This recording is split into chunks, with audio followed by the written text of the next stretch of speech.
وَاخْفِضْ لَهُمَا جِنَاحَ الذُّلِّ مِنَ الرَّحْمَةِ، اور ان کے سامنے عاجزی کے بازو پھیلا دینے۔ کبھی آپ نے پرندے کو دیکھا ہو کہ جب وہ اوپر اڑ رہا ہوتا ہے تو اس نے نیچے آنا ہو تو اپنے بازو سکیڑ لیتا ہے، بازو سکیڑ کے پھر نیچے آتا ہے، وہاں یہ لفظ بولے جاتے ہیں۔ تو فرمایا کہ تم ان کے سامنے عاجزی کے بازو پھیلا دو، یعنی تم اگر پیر صاحب ہو تو باہر ہو، تم اگر مفتی شہر ہو تو باہر ہو، تم منسٹر ہو تو باہر ہو، تمہارے پاس اقتدار ہے تو باہر باہر، تمہارا بہت بڑا بزنس ہے، لوگ تمہارے نیچے کام کرتے ہیں، تو یہ ساری چیزیں باہر ہیں،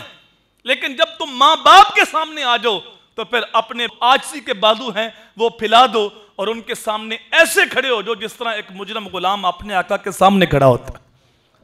اور یاد رکھیے، آج اگر تم ماں باپ کی نافرمانی کرتے ہو، ماں باپ کو ذلیل کرتے ہو، ماں باپ کو دکھی کرتے ہو،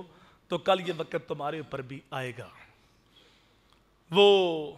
شیخ سعدی نے لکھا ہے کہ ایک شخص نے اپنے بیٹے کی شادی کی ارمانوں کے ساتھ، اکلوتا بیٹا تھا اس کا، بہو آئی، اولاد کا سلسلہ شروع ہوا، پوتا 10 سال کا ہو گیا، تو بہو نے کہا کہ اس بابے کے ساتھ ہمارا گزارا نہیں ہوتا، یہ کھانستا ہے تو بچے ڈسٹرب ہوتے ہیں، یہ تھوکتا جراثیم پھیلتے ہیں وغیرہ وغیرہ، اس کو گھر سے نکالتا ہوں۔ تو وہ آ کے اپنے ابو سے کہتا ہے کہ ابو جی اب آپ اس گھر میں نہیں رہ سکتے، اگر میں گھر میں رکھوں تو میرا گھر اجڑتا ہے۔ تو اس بوڑھے نے کہا بیٹا میں نے تجھے بڑے ارمانوں سے پالا ہے اور تیرے سوا میرا کوئی سہارا نہیں، میں کہاں جاؤں؟ اس نے کہا اس بات کی مجھے نہیں خبر، آپ کو گھر چھوڑنا ہوگا۔ تو اس بابے نے کہا بیٹا تیرا جہاں جی چاہتا مجھے چھوڑا،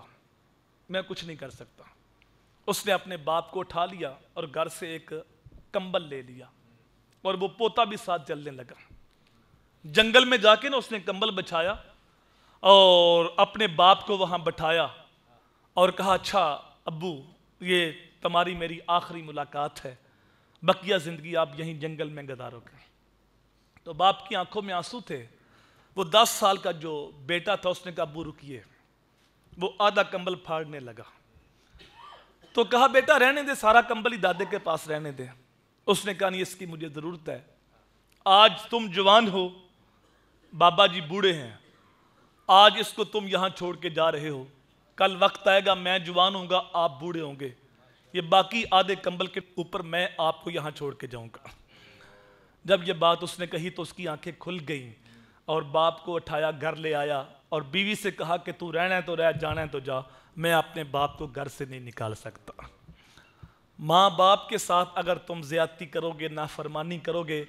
تو یہ وقت تمہارے اوپر بھی پلٹ کے آئے گا۔